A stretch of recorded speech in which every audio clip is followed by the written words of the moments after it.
तो क्या हाल चाल। आई होप कि तुम लोग अच्छे होगे। वैसे अब वीडियोज आने में थोड़ी लेट हो सकती है क्योंकि अब मेरे बोर्ड्स के एग्जाम नजदीक आ रहे हैं। खैर इस वीडियो में हम लोग सोलो लेवलिंग रैग्नारॉक के चैप्टर नंबर 20, 21 और 22 को कवर करने वाले हैं। तो वीडियो स्टार्ट करते हैं। इस एपिसोड की स्टार्टिंग में हम सुओ और एसिल को देखते हैं, जहाँ हमें सिस्टम के थ्रू पता चलता है कि एसिल व्हाइट फ्लेम मोनार्क की डिसेंडेंट है, जो मैंने तो एक्सपेक्ट नहीं किया था और ये बात एसिल तक को पता नहीं थी। यहाँ सुओ इसे भी अपने टीम में शामिल कर लेता है, जिससे इसे एक डीमन ब्लास्ट नाम की बॉन्ड स्किल मिलती है, जिसकी हेल्प से सुओ एसिल से एनर्जी ले सकता है और उस एनर्जी की हेल्प से एक पावरफुल ब्लास्ट कर सकता है। अब देखो, तुम्हारे पास भी अगर कोई नई चीज आती है तो तुम्हारे अंदर भी उसे ट्राई करने की एक चुल मचती है। ठीक वैसे ही चुल सुओ को भी मचती है और बंदा इस नई पावर को टेस्ट करने जाता है और एक स्किल को यूज करने में ही एसिल की सारी एनर्जी खत्म हो जाती है। तभी सुओ इस स्किल से अपने सामने वाली वॉल पर एक अटैक करता है, जिससे इस दीवार पर सिर्फ एक छोटा सा डेंट ही पड़ता है। वैसे यार, एसिल की जब से इस मानव में एंट्री हुई है तब से सिर्फ इसकी बेइज्जती ही हो रही है।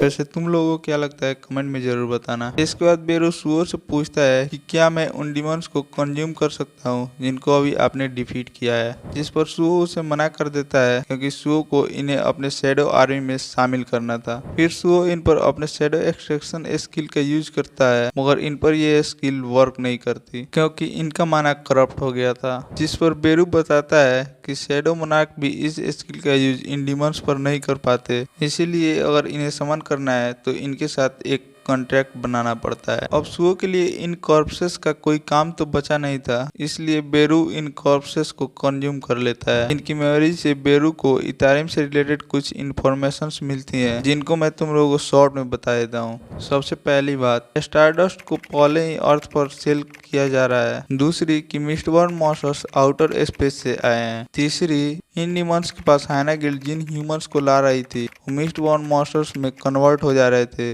और उनको ये लोग स्टारडस्ट मटेरियल के रूप में यूज कर रहे थे। मतलब बेसिकली कहा जाए तो उन ह्यूमंस को स्टारडस्ट बनाने में यूज किया जा रहा था। चौथी बात, सिर्फ यही एक प्लेस नहीं है जहाँ स्टारडस्ट बनाया जा रहा है और इन स्टारडस्ट बनाने वाली प्लेसेस को स्टारडस्ट फैक्ट्री कहा जाता है। यहाँ हाइना गिल्ड ह्यूमंस को लाने का काम कर रही थी और ग्रिम रिपर गिल्ड फैक्ट्रीज के पास पहुंचाने का। और लास्ट बात, इन फैक्ट्रीज को बनाने वाला एक ह्यूमन है जो कि इथेरियम के अपोस्टल की हेल्प कर रहा है और वो ह्यूमन ग्रिम रिपर गिल्ड का वाइस गिल्ड मास्टर ली मिनसंग है। फिर बेरू बताता है कि अगर हम लोग ली मिनसंग को इन्वेस्टिगेट करते हैं तो शायद हमें इथेरियम का अपोस्टल भी मिल सकता है। फिर हम ली मिनसंग को देखते हैं जो हंटर एसोसिएशन गिल्ड से आ रहा था, क्योंकि हाइना गिल्ड ने जो किया था उसकी वजह से ली मिनसंग पर इन्वेस्टिगेशन की जा रही थी। वहीं हम सुओ को भी देखते हैं जो इस पर नजर रखे था।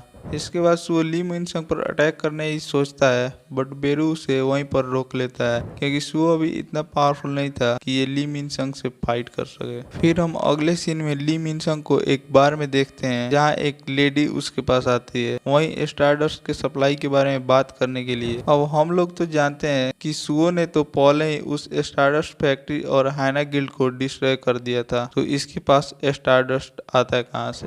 तभी हमें एक सीन में एक छोटे लड़के को दिखाया जाता है जिसके आसपास काफी सारे इथेरियम के लोग थे। और मुझे तो लगता है कि यही इथेरियम का अपोस्टल है। तभी हम सुओ के टीम को देखते हैं जो अभी शैडो डंजन में हंटिंग कर रहे थे। इस हंटिंग के बाद सुओ अपने अंकल यू जिनहो के पास जाता है। ये इसके हेल्प से डंजन में जाना चाहता था जिससे इसका लेवल अप हो सके। फिर ये जिनहो को अपनी सारी बात बताता है कि मैं अकेले डंजन क्लियर करूंगा और इसमें जितने भी आइटम्स मिलेंगे वो सारे मैं आपको दे दूंगा। इस पर जिनहो मना करता है, बट सुओ इसे सारी बातें समझाने की कोशिश करता है कि मैं लेवल अप कर सकता हूँ, बट जिनहो इस पर यकीन नहीं करता, जो देखकर बेरू एक की जैसी चीज की मदद से उसकी पिछले वर्ल्ड की मेमोरीज को लौटा देता है, मतलब सोलो लेवलिंग वाली मेमोरीज। और अब ये सारी मेमोरीज के आ जाने के बाद जिनहो इसे डंजन रेड की परमिशन दे देता है। अब यहाँ जिनहो ने कुछ हंटर्स को हायर किया था ताकि वो इस टीम में शामिल तो हो बट डंजन रेड में हिस्सा न ले, मतलब कि डंजन के बाहर ही रहे और सिर्फ सुओ ही जा करके डंजन रेड करेगा। खैर 22 चैप्टर यहीं पर एंड होता है और हमारी ये वाली वीडियो भी। वैसे मिलते हैं अगली वीडियो में, तब तक के लिए